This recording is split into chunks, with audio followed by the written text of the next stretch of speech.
Guys, ang papastry. Yung white cheese at saka parsley.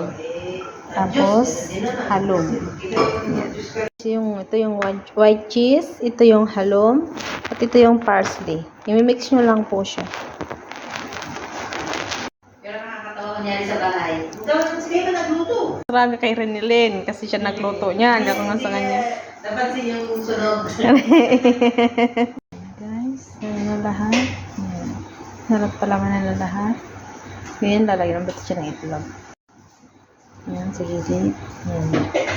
Mga palibot niya. Tapos, yung black sesame. Yan.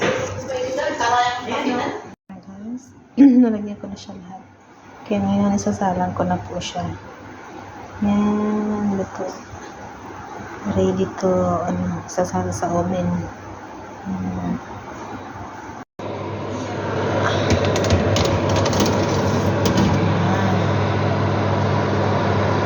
Guys, sinalo na po natin yung papastry. Yan, luto na po siya. Yan, napakaganda po ng naging design niya. Yan.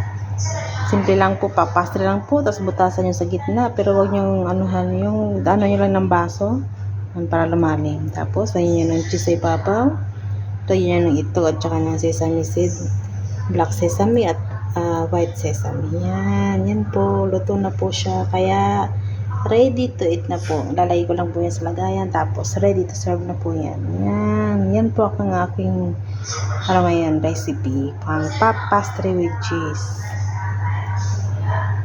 Yan, sarap po yan guys, try nyo. Halom lang yan guys, tsaka white cheese at tsaka parsley. Yun lang, pagsamasamahin nyo lang yan. Yan.